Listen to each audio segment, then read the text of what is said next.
You can tweet at ELLICSR Kitchen to interact with us today. Yes, and we have a special class. This is first of a special series. We're partnering with Pancreatic Cancer Canada to further the Gloria Pearl Education Series. So this is Cooking in the Kitchen, Part 1.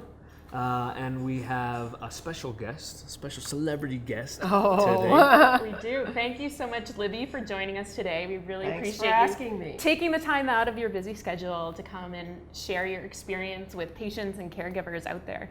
So quick introductions. I'm Christy Brissette. I'm a registered dietitian. Yes, and I'm Geremy Capone. I am the wellness chef here at ELLICSR. And I'll let Libby introduce herself and tell us a little bit about your story. Okay, well, I'm Libby Znaimer, and I am a 7-year pancreatic cancer survivor. Thank you. And I'm delighted to be participating in this video because almost 7 years ago, I had a Whipple operation, and people with pancreatic cancer know what that is. It's a huge operation. They took a quarter of my pancreas, half of my stomach, a whole bunch of small bowel, and then reconnected everything. And after the surgery, basically, I had to learn how to eat again. Eating is something I normally love to do. My friends will attest to that. And that took quite a while, and it was actually a painful process. So this is a class to teach people on how to feed pancreatic cancer patients and cancer patients in general, because it's really important. One of the things that almost all cancer patients lose is their appetite, and if you don't eat, you're not going to get well. So let's start. Thanks so much, Libby. All right, let's launch into our very first recipe. We're going to be making focaccia with a twist. Yes, so this is something that actually I grew up with. We're making a recipe. We wanted to make a recipe that stores really well. So maybe you make it once, maybe you have a caregiver, you can make this, one batch, put it in the freezer, and then for me, when I would come home from school as a kid, you have a little square, warm it up, and it was like the perfect little snack. So I was going to say, the really nice thing about this, like Geremy said, preparing ahead is really important. I know Libby and I were chatting a little bit about your experience after going through your surgery and how the surgeons and the dietitian were recommending have small, more frequent meals. And that's really, really important. So eating 6 to 8 times a day and making sure that every bite counts so that you're getting calories, you're getting protein to help you heal and prevent infections from surgery. Yeah, and you know what? Calling it a meal is a bit of an overstatement because again, after the surgery, when you really couldn't eat, it's really trying to take a couple of bites of things every few hours. That's really important, yeah. So you can imagine after such a major surgery, you're not going to sit down to a large meal. Weight loss is a common side effect because it's difficult when you're not feeling well to get enough in. So really making sure the frequency is there, even if it's just small bites. So with our focaccia today, we're going to make sure that we really increase the protein by featuring some ricotta cheese. And we're also going to up the calories with healthy fat like olive oil. Okay. So we're going to start off with our veg. This is what we're going to be stuffing the focaccia with. Okay, so zucchini. We got some zucchini. This is we grew this ourselves, our own grown ELLICSR zucchini. It's a special flavor. And we're going to use some mushrooms as well, and we have some greens. We have a little bit of Swiss chard here that we also grew. So just because you're going through cancer treatment or recovering from cancer treatment, it doesn't mean that we want you to avoid fruits and vegetables, or we still want to make sure that healthy eating is the base of what you're doing. So we thought it was important to include a few vegetables in this recipe. And you don't really, when you don't have much of an appetite, you're only able to eat small amounts. You don't want to fill your stomach with things that are low in calories and high in fiber. So with our veggies that we picked, we made sure we went for ones that were a bit lower in fiber. And you'll notice the zucchini was peeled because a lot of the fiber is in the peel. And that's low in fiber? The chard is definitely higher in fiber, but for each serving, there's only going to be a little bite inside. Okay. And the main thing after pancreatic cancer treatment is everybody is individual in what they're able to eat and what they're not able to eat. So, sometimes people will need to maybe avoid the vegetables for the first little while, especially right after their treatment. Other people will be able to almost go back to what they were having before and be fine. So everyone kind of gets different side effects. So today we're going to share what would work for most And if you are experiencing side effects or you're losing weight, you definitely want to talk to a registered dietitian and get those individualized recommendations. And one thing, as I said, I had a lot of pain when I started to eat again.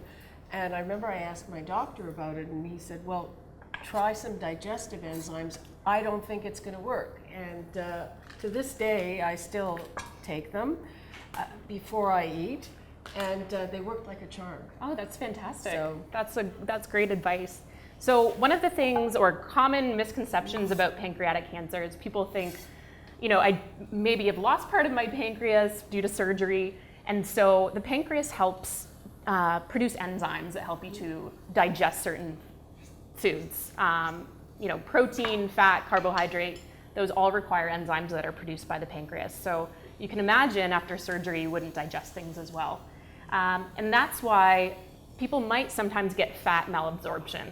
So they might start to avoid fat altogether, but this is a problem because, like we said, weight loss is challenging. If you're only eating small bites, you're not taking much in. So fat is a really good way to actually increase the calories. You just want to keep it on the healthy side, so choosing healthier fats is good just for your overall health. And smaller amounts, so you want to stay away from greasy, fried foods, because those would be just too much fat at one time.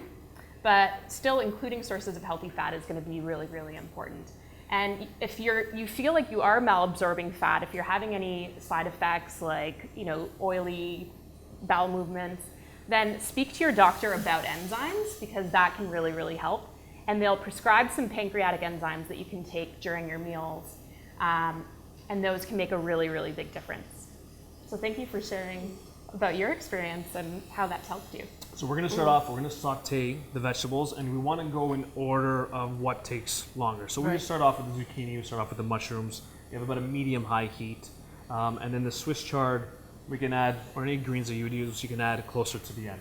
And just about 3-4 minutes, just until it's nice and soft, because we're going to be baking this again into the oven. Right. So it's going to cook. So we have our mushrooms, we have our zucchini. Can you guys start to smell everything? Maybe smell-o-vision smells going great. on. Awesome. I'm getting hungry. Yes. So we're going to add the Swiss chard here, closer to the end. Because there's quite a bit of water in all of these ingredients, I don't have to add much liquid to this. All I have to do is add a lid, and then that water from those ingredients will sort of steam everything else in the pan. So find a lid. In this case, this pan didn't come with a lid, so you're just gonna find a bigger pan that'll go on top, and just let that sort of saute for about 3 minutes. Now for the focaccia, there's a few ways you can do this. I mean, if you're very ambitious, you have the energy, and you want to make one from scratch, we have a recipe on there to make a nice focaccia. It's a pizza dough from scratch, but there's also the store-bought ones. There's also the already made pizza doughs that take even less work. That are all rolled out for you already. So it really depends, you know, how you're feeling. If you have a caregiver who's really, really keen and wants to do everything from scratch, great. But there are easier options. You could even do this recipe by stuffing a pita or a naan bread, and that would be another, you know, quick, healthy meal or snack that you can do. I see Geremy is doing it the best way. The old-fashioned way. Yes. Yes, absolutely. And even if you do buy the store-bought one, right before you use it, let it sit at room temperature in a bowl with a little bit of a saran wrap on top, just to give it some life back, just to get that yeast going again, and see how it's starting to bubble up really over there, and you're starting to smell it. Yes, absolutely. So we're gonna take a little bit of flour here, and we'll take our dough out. Now I'm using one. This will serve about 8 people, but if you wanted to make an even larger batch, and if you're going through the work of making, you know, a batch, make it a little bit bigger, and that way you have more to store. So you can use 2 doughs, but for this case we're using 1. We're gonna cut it in half. I'm gonna give you half on this side. Okay. And all you gotta do is just use your fingers. Oh. Yeah. Just to sort of stretch it out like this. Now, how do you know you aren't handling it too much? I know that's an issue with crusts. I mean, as long as you're not folding it into each other, then it's fine. If you're just being, a little tactile and just pressing it down like this. So you can poke it, just don't massage it. Exactly. Okay. Yeah, it That's shouldn't be good too to know. fine. That's a good tip. When you're making bread, it's always like you mentioned, you don't want to overwork it because you might overwork the gluten, and that's when it gets sort of chewy. Yeah. But with this, That's right. And you want your bread to be nice and enough? soft. That's perfect. You don't want to have to be chewing too long on no, that. no. If you're, you might have some mouth sores if you've gone through chemotherapy. So soft foods, tend to be easier for people to take. And you'll notice we're using white flour here, and oftentimes we get questions from people, why would you be using white flour for cancer survivors, and to prevent cancer, we want to go for the whole grains. Well, with pancreatic cancer, like we said, you might feel that you're full very, very quickly after eating. You're eating smaller amounts, so we don't want to fill up too much on fiber, and it can be more challenging to digest. So we want to make sure that, especially after surgery, we're starting with, the white bread, pasta, and then maybe down the road, you can start experimenting a little bit with adding a bit more fiber into your diet and see how you do. Perfect. So this is perfect for our vegetables. Everything's sort of wilted, and we can show you there. It's going to cook a little bit more inside. So that's done. You can put it aside to cool for about 5 minutes, or you can make it right away, which is exactly what we're going to do. And cooking your some salt and veggies. pepper? Yeah, so I seasoned it ahead of time. Oh, So just a okay. little pinch of salt, and if you like pepper, if you like some dried oregano, whatever you like to season it with, you can definitely add those flavors in it, but you can keep it as plain as you want as well. So I just put usually a little bit of salt, nothing too much, just to sort of heighten the flavor, the natural flavor of the zucchini and the mushrooms and the Swiss chard. Those mushrooms have that sort of meaty flavor. We overuse the word umami in this class, but just because we love the word. But it's that sort of savoriness. So we're gonna add a little bit of that veg. And you don't have to be shy about adding some salt to your recipes, because if you are experiencing side effects where you're dehydrated or you're losing a lot of water, you want to make sure that you do have enough salt. And getting fluids is another really important aspect. Yeah, and I think people worry about salt. There's a lot of salt in prepared food, but if you add a little bit of salt, It's not going to be a big part of your diet. It's not an right? issue. I think it's 75% of the salt or sodium that we get in the North American diet comes from restaurants and everything else, and almost the rest is packaged food. What you add during cooking, Nothing. very, very little. Yeah, good point. Okay, so vegetables in. We're gonna add a little bit of cheese. So we have some ricotta cheese over here. You can add cottage cheese if you want as well. And so I'm just gonna sort of just break it up and dollop size right over top. And then we're gonna use a fresh herb because we wanna add some more flavor. Pack this with as much flavor as possible. So, Need to be chopped? nope. Nope. The best way to do it is just to tear it up with your Roll it hands. up, yeah. So Libby, if you don't mind doing that, Okay. and just tear it up with your hands right over top.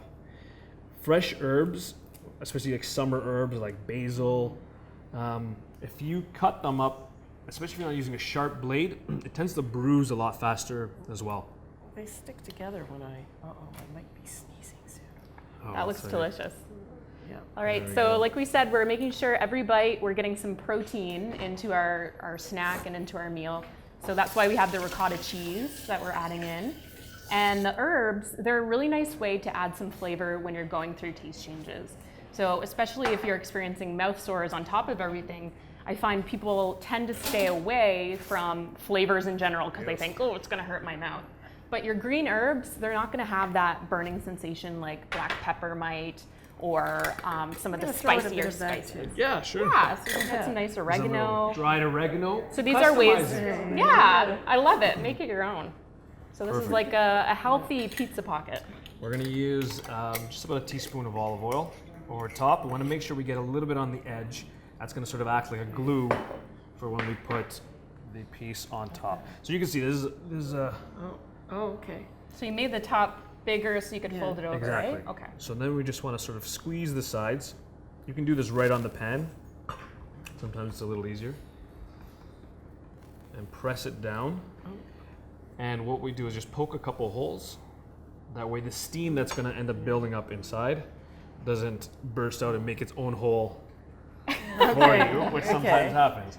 So I have a small dish, but if you were making a big one, put it into a baking dish. And we're just going to put it inside. That's okay? Yeah, oh yeah, absolutely. It's not Just- squished? No. It's perfect. It's gonna rise a little bit. We're gonna add Oh, that's another nice. teaspoon on top, and then that dried oregano. And you can put anything on top. at this point. But just to Oh, that's give that pretty. last little look. And that oregano, when you rub it through your hands, you sort of activate those oils. That's why you can smell it.